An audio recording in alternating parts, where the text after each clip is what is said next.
elections and electoral processes are fundamental foundations in cementing our democratic gains.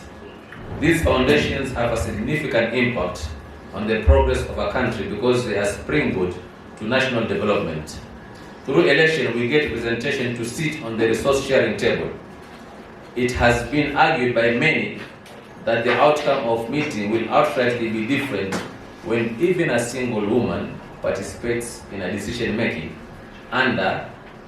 undertaken than when only men sit on the table. Is it true or not true? It's true. You agree with me, isn't it? Yeah.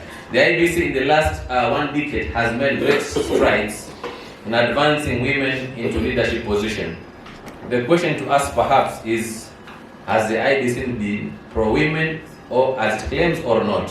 I think that's the answer that you can be able to, it's a question that you can be able to answer for yourself. But if you are to give me opportunity to answer, I would say actually the answer to this question is basically in affirmative. The Commission has over time adopted a raft of deliberate measures that include one, development and implementation of a gender and social inclusion policy that provides strategic direction on inclusions in the electoral and administrative processes, not just in the election, but even the way we recruit our staff also takes cognizance of the marginalized group, which includes women. Reduction by half the nomination fees by women candidates. This is something we have done to encourage women to participate as candidates. Rejecting party nomination lists that are non-compliant with the not more than 2/3 gender principles as a deliberate administrative procedure. You are aware that last time, out of all the political parties, only 2 political parties did not comply with the not more than 2/3 gender rule. But the rest of them actually complied because we enforced. For the 2 we were taken to court, there was a stay order, but later on the court also ruled that this action is actually proper, and therefore we are going to continue with it in the next general election. Enforcement of the code of conduct during the campaign period and constitutes committee that here determine and penalize candidates and political parties that perpetrate electoral malpractice, including disenfranchisement of women candidates' political rights. So we have establishment of women coordinating committee, youth coordinating committee, and disability inclusion coordinating committee in headquarters and 47 counties to enhance advocacy of women issues in the elections. You will actually realize all these groups, whether it is women, youth, and marginalized, women are still part of those groups. Developing and implementing an electoral risk mapping tool that enables identification of early signs of electoral violence, including gender-based violence and cyber violence targeting women candidates. Accrediting women-led community-based organizations and self-help groups as voter education providers and election observers. Affording expectant mothers and those with children the opportunity to vote first. Producing targeted gender-sensitive voter education materials depicting women as leaders just like male counterparts. Airing crucial messages at appropriate times to ensure targeted access by women. Advocating for not more than 2/3 gender principle in the Commission recruitment panel, as well as the composition of Commission members. The Commission is also moving an amendment targeting political parties list to ensure that the submitted list begins with female candidates instead of male ones. Some of the salient strategies include exploring funding opportunities to fund women candidates campaigns from political parties and also NGOs and family members. Ensure that there is fair competition amongst candidates within party primaries and nomination to the party list. Unfortunately, even we are actually discussing amendment of laws, and we will not be participating in party primaries as a envisaged primarily. So it is also going to be the responsibility of political parties to do their primaries. Make sure that you are part and parcel of their political parties, be in their technical working groups, and participate in decision-making processes. Invoking constitutional or legal reforms to embed gender quotas, reservations, and affirmative actions to ensure progressive attainment of not more than 2/3 gender principle. Placing accountability demands on political parties to enhance women political participation and representation in their ranks. ensuring that not more than two-thirds gender principle is adhered to in all government appointments, ensuring that the party list for nomination begins with a female nominee followed by a male one in all the categories. The practice has actually been the opposite. We start with the male and then female. So why don't we change it also so that we start with the female? Being confident among us women in the male-dominated arena to end stereotypes attached to some positions. In a nutshell, you may have noted in my presentation that inclusivity is a constitutional requirement, and it demands that Parliament and all government agencies must assist in realizing it.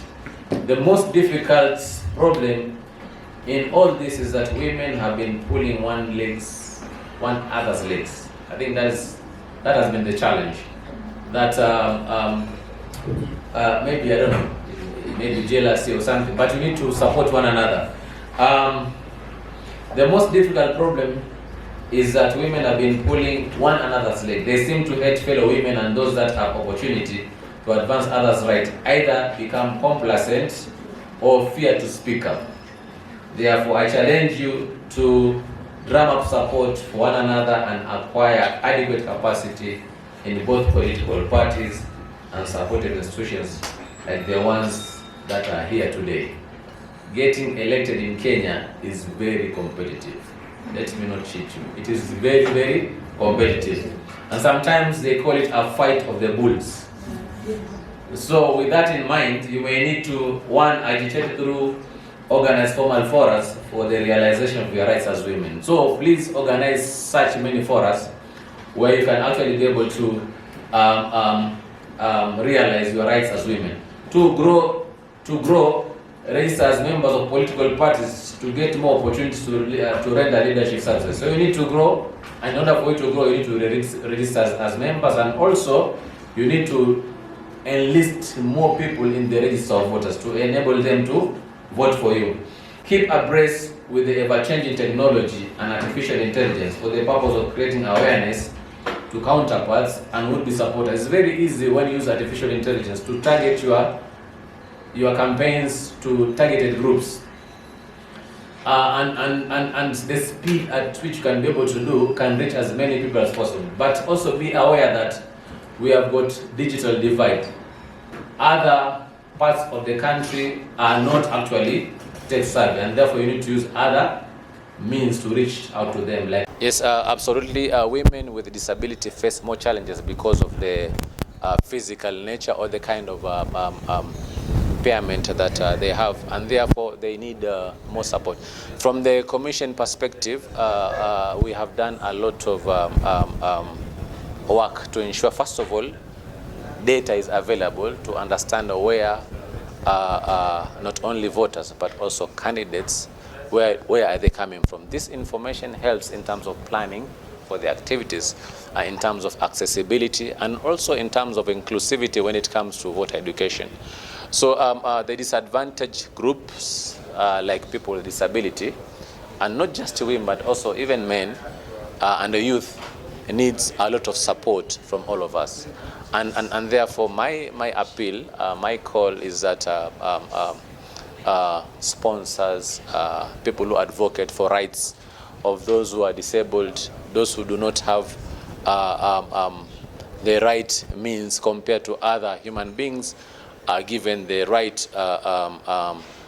right support for them to participate in election. Otherwise, you are right. We need to be able to isolate also and be able to give more attention to people in that space. I did indicate in my presentation that we have been advocating for not more than two-thirds gender role, but also it also includes also people with disability. In a commission, if you can also be able to get a representative from people with a disability, it would really boost the morale of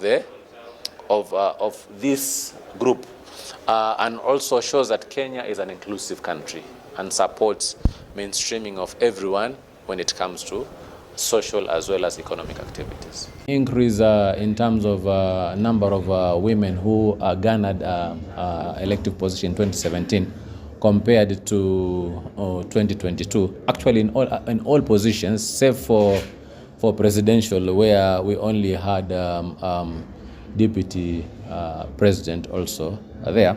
But in all other positions, governor, senator, member of National Assembly, there's actually been increase compared to 2017, save for only Senate. In Senate, we had only 3 in 2017 and also same 3 also in 2020. But the rest of them, there has been actually increase. And we expect more and more actually to join the space in future. As IEBC, we have put a lot of mechanisms in place. One of them is also we have a gender inclusive policy, which not only mainstream inclusion of women in the operations of the Commission, but also when it comes to participation of women in elections. We have tried to give concessions. For example, we have reduced the fees to have for women to encourage them to participate.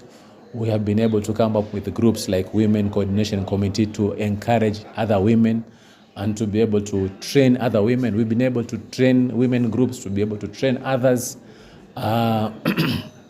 We have also accredited women groups as voter educators to enable them to reach out to other electorates, women electorates. We have also been able to work with the youth in universities and colleges in this endeavor to ensure that women basically participate. My name is Marjan Hussein Marjan, Commission Secretary for Independent Electoral Boundaries Commission, as well as the Chief Executive Officer. Women have got a potential to become good leaders in the democratic space of our country, and we encourage more and more of them, particularly young women, to join in this space, ensure that would-be voters are registered as voters, and also gather support from themselves and also people who are in a position to support them to ensure that they garner more position in the 2027 general election. And not just in elected position, but also the Constitution is very clear in terms of marginalized group, which also includes women, and also the issue of affirmative action. From our perspective, we actually urge not only the executives, but also in other areas to ensure that even in appointive position, we have got women in accordance with the not more than 2/3 gender principle. The number of women elected as members of National Assembly has grown to 30 in 2022, up from 2023 in 2017. Also, there are currently 114 women members to the county assemblies, from 96 in 2017. However, the number of women senators duly elected has remained constant, being 3 in both 2022 and 2017. The IEBC is of the view that women candidates can do better in the cycles to come if more decides to contest in the election. So you are actually encouraged and be part of this contest. But sadly, the participation of women in the political party nomination is still dismal and a matter of concern. It is the Commission's hope that political parties will do more to increase the interest of women to participate in elections. As a matter of concern, women should not fear, but rather enlist with any party and fight for equal representation and championing of their rights. For instance, the statistics obtained from the Commission Register of Voters shows that out of 22,120,458 voters registered for 2022 general elections, women represent 49.12%, and this is 10,862,268, compared to men who actually represented 50.88%.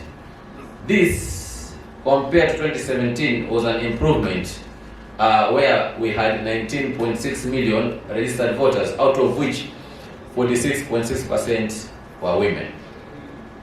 Even as we support the implementation of the not more than 2/3 gender principle through party list nomination, the statistics I have quoted above suggest that women can comfortably win all the available seats.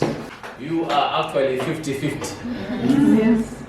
You only need to marshal your flock and make sure you actually garner this position and clinch them. I don't see a reason why as to why you should not. Because you are more appealing to men in terms of honesty, in terms of ensuring that what you promise, you actually deliver. As such, a total of 1,964 women out of 16,098 candidates registered to contest for the 1,882 vacant seats across the country in 2022. This was an improvement from the 1,359 out of 14,502 candidates who vied during the 2017 general elections. This gain was partly aided by the decision made by the Commission to cut by half the registration fee for women candidates to encourage them to take up leadership positions. Additionally, the Commission encouraged women to mobilize and bring out their families and friends to enlist as voters and vote them into office. Statistics shows that this has boosted the number of women elected to the leadership positions from 172 in 2017 general elections to 201 in 22 general elections. More important to note, a woman for the first time was nominated and cleared by the majority party to contest as deputy president candidate.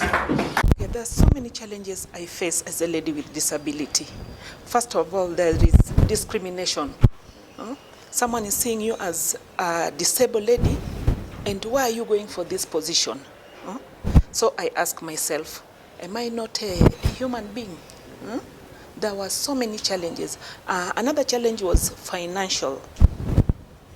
You know, in this political party, in this, if at all you want to vie for any post, you need to be financially fit. You need to have enough money. You see, people go for that. Kitu kidogo. But with me, I didn't have that financial support. The issues of gender injustices and gender stereotypes continue to bring them down when it comes to how best they can elevate the issues of women and girls outside there. So issues around gender-based violence, issues around resources, and also issues around information gaps when it comes to different political ideas and ideologies. So then, as a member of this program, it has been a very great support in making sure that we are getting information, we are learning from the best, and also we are tapping on different opportunities on how best we can go beyond the issues around gender gaps and resource mobilizations. Key information to the fellow women is, let us go outside there and also let us organize to take this power. It belongs to us. Any message? It's a moment for IEBC to set up structures that are in favor for women, and also to formulate the policies and also join voices with the government to make sure that they're setting out strategies that are favorable for women and girls in Kenya. The main gap that we identified as far away, we realized that the women, one, because of their, they feel like they are disempowered.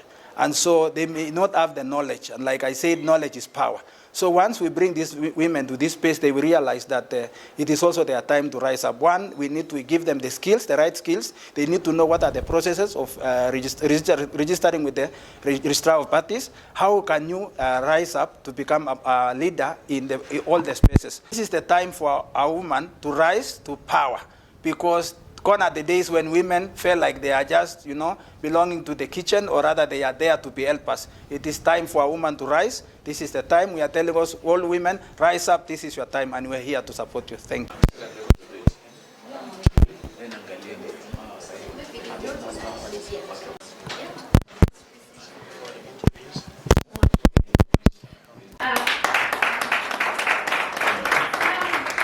And something to belong to political parties. So how are you? You are here on the 3 days.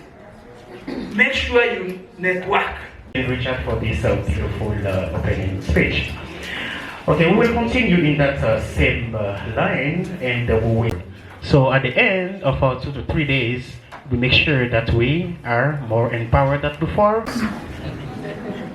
Okay, for the picture, Gordon, please.